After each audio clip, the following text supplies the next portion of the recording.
Webb returning to the 1500 middle distance. What'd you think? 3:45? I think, yeah. How was it out there?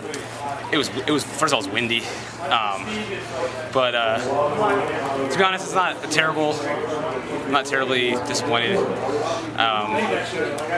The biggest mistake I made is with 300 to go, I was kind of keying off the last couple guys, and AJ was just having a rough day, and I slowed way down on that backstretch, and so I had something left, but like I kind of lost my momentum, then I tried to pick it back up. So I felt like I actually, effort-wise, closed decently well, but that's kind of the way the 1500 goes. You make a mistake like that, and it costs you a couple seconds. So, but for me right now, I was thinking I could run right around 3:42-ish. So I think if I hadn't made that mistake, I think I would have been pretty close to that. And that was on like a perfect day. I thought I was right around 4 flat for a mile. So that being said, it wasn't incredibly horrible. I've been focusing more on strength stuff, and so I really have done nothing over 300 meters at that pace. So once I got beyond 300 meters, I was hurting the whole time. So it's hopefully it'll help me in some of the 5s that I'm gonna run later in the summer. So is the plan to still try to stick with the 5K?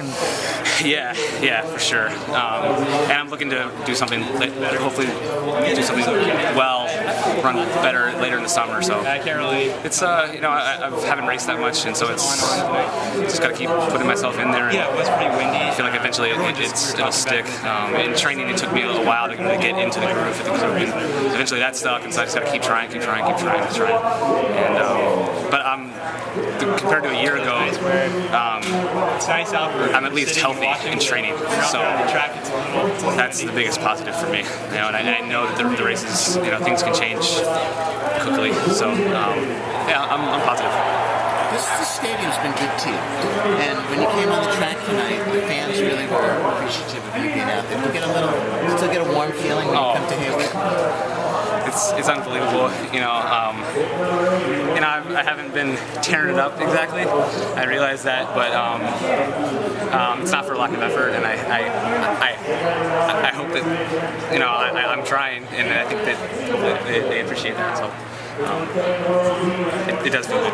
Feel a little of that jolt from. Oh yeah, for sure.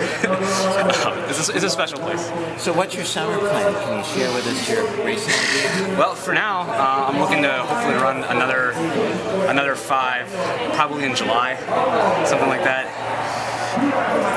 USA's haven't qualified yet, so that's not in the plans at this point. But maybe I'll go and commentate or something. Jerry told me in the winter. My wife has a better chance of getting into the meet than I do. Jerry told me in the winter that one of the things that he was dealing with Chris was he kept benchmarking himself against workouts that he did years ago, and it was hard for him mentally to say, well, I'm a different runner today. Do you feel the same way? Definitely.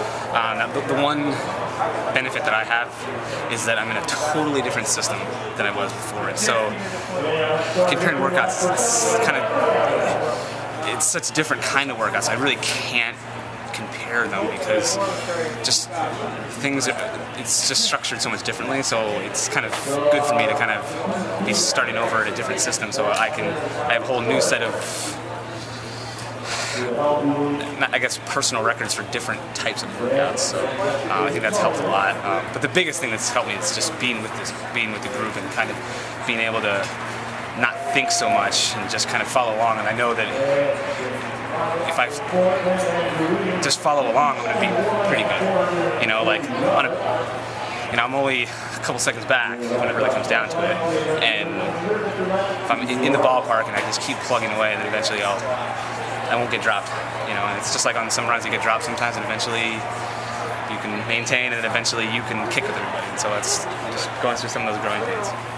What about in that light? I was talking actually to your old buddy Chris Lear today on the phone as I was driving down here, and he was saying that too. He's like, it's got to be hard for him to not compare himself to the past.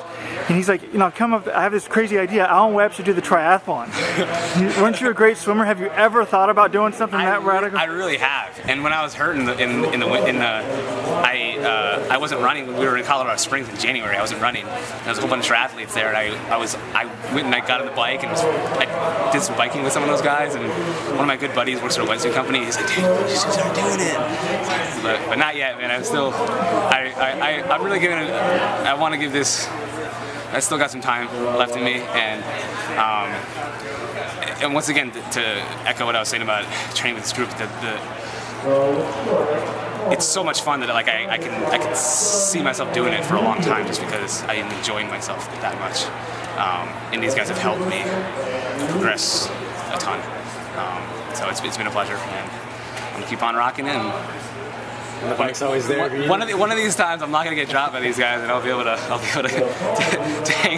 hang in there. Because you know, I'm actually training decently well, so I'm in a positive place right now. Do you think you're more patient now? I mean, it seems like in the past, you know, you've been kind of bouncing around. It seems like you're gonna stick with this for a bit longer than.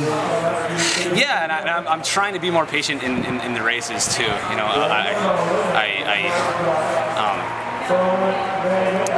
I see it in practice too, and it took me a long time to really get used to kind of running with a group and being comfortable in that situation. And it took me a while to practice for it to click, and I think it's going to take some time for it to click in the races too, because it's the same thing, but just the intensity and speed is amped up even that much more, and so I'm still kind of going through that growing pains. All right, well, good luck to you. Thanks a lot, guys.